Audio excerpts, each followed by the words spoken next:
আসসালামু আলাইকুম, welcome back to my channel Fauzia's mom. আজকে ফাউজিয়াস মম আবারও আপনাদের সামনে হাজির হয়ে গিয়েছি নতুন একটা রেসিপি নিয়ে। সেটা হচ্ছে পটেটোস বলস উইথ চিজ সস। হ্যাঁ, চিজ সস আর পটেটোস বলস দেখিয়ে দিচ্ছি কিভাবে বানিয়েছি।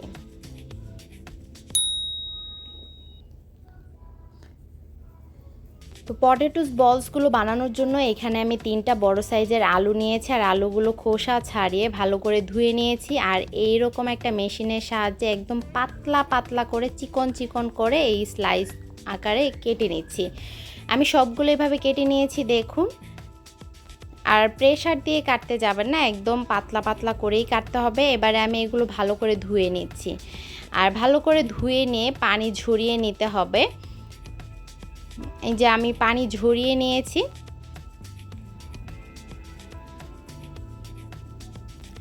আর এই বলটা কিন্তু শুধুমাত্র আলু দিয়েই করা হচ্ছে। তো এবারে আমি একটা প্লেটে নিয়ে নিচ্ছি সবগুলো স্লাইস। এগুলো আমি পানি ঝরিয়ে নিয়েছি ভালো করে। আর এর মধ্যে আমি স্বাদ মতো লবণ দিয়ে দিচ্ছি।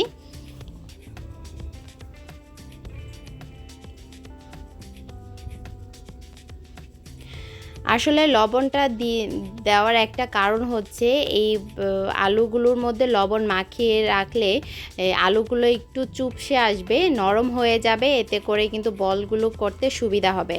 আর দিয়ে দিচ্ছি 4 টেবিল চামচ কর্নফ্লাওয়ার। আর হ্যাঁ, আপনারা চাইলে এখানে কর্নফ্লাওয়ারের জায়গায় আলুর যে একটা গুঁড়া পাওয়া যায় ফ্লাওয়ার, সেটাও দিতে পারেন, কোনো সমস্যা নেই।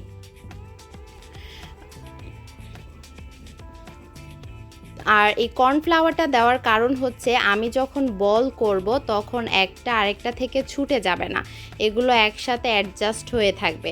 তো এবারে আমি কিছুক্ষণ রেখে দিচ্ছি। আর এখন আমি সেই চিজ সসটা তৈরি করে নিচ্ছি। তার জন্য একটা ফ্রাই প্যানে আমি অল্প পরিমাণে সয়াবিন তেল দিয়েছি, আর সেখানে দুই কোয়া রসুন একদম কুচি কুচি করে দিয়েছি। আর রসুনটা কিছুক্ষণ ভেজে নিয়ে তারপর এখানে 2টো টমেটো আগে থেকে ব্লেন্ড করে রেখেছিলাম, সেটা দিয়ে দিচ্ছি। তো টমেটোগুলো কিছুক্ষণ নেড়ে চেড়ে নিয়ে এখানে স্বাদ মতো লবণ দিয়ে দিচ্ছি। লবণটা কিন্তু বুঝে দেবেন, কারণ আলুর মধ্যে কিন্তু লবণ মাখানো রয়েছে। আর দিয়ে দিচ্ছি 1 চা চামচ লাল মরিচের গুঁড়ো।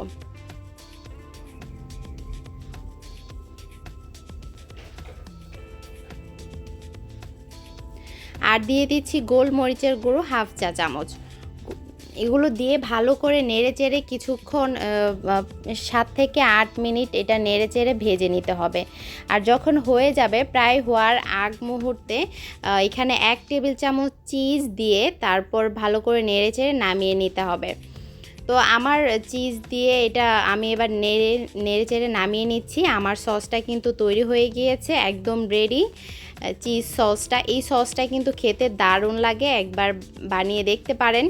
খুব ইজি, আর বাসায় থাকা উপকরণগুলো দিয়েই বানিয়ে নেওয়া যায়। আর চিজ যে কোনো দোকানগুলোতে, সুপার শপগুলোতে পেয়ে যাবেন।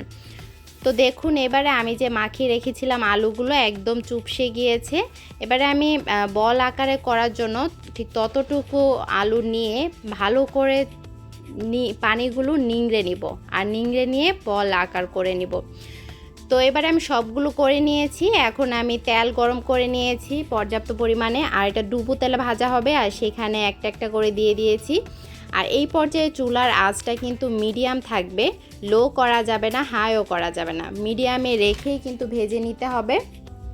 এতে করেই কিন্তু বলগুলো খুব সুন্দরভাবে ভাজা হয়ে যাবে। আর এটা কিন্তু শুধুমাত্রই আলু দিয়ে করা, আপনাদের দেখিয়ে দিলাম। আর যে কেউ কিন্তু অবাক হয়ে যাবে যে শুধুমাত্র আলু দিয়ে এত সুন্দর আর এত মজাদার বলস বানানো সম্ভব। তো এখনও পর্যন্ত যারা আমার চ্যানেলটিকে সাবস্ক্রাইব করেননি, প্লিজ সাবস্ক্রাইব করে আমার পাশে থাকবেন, আমাকে সাপোর্ট দিবেন। পাশে থাকা বেল আইকনটি ক্লিক করে দিবেন, এতে করে নতুন নতুন রেসিপিগুলো আপলোড হওয়ার সাথে সাথে আপনার নোটিফিকেশন পেয়ে যাবেন। তো আমি এভাবে করে সবগুলো বল ভেজে নিচ্ছি। আর নেড়ে চেড়ে দিতে হবে, তা না হলে এক পাশ থেকে বেশি কুক হয়ে যাবে।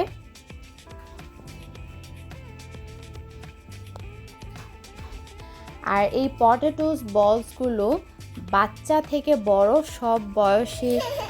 সব বয়সের মানুষ কিন্তু দারুণ পছন্দ করবে।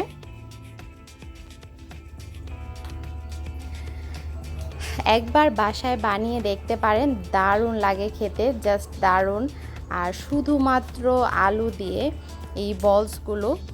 আর যদি আপনাদের কাছে ভালো লেগে থাকে প্লিজ লাইক, কমেন্ট, শেয়ার করতে ভুলবেন না ফ্রেন্ডস অ্যান্ড ফ্যামিলির সাথে। আর এতক্ষণ আমার এই ভিডিওটা দেখার জন্য ধন্যবাদ সবাইকে। ভালো থাকবেন সবাই। দেখা হবে আপনাদের সঙ্গে নতুন কোনো ভিডিও, নতুন কোনো রেসিপি নিয়ে। আল্লাহ হাফেজ।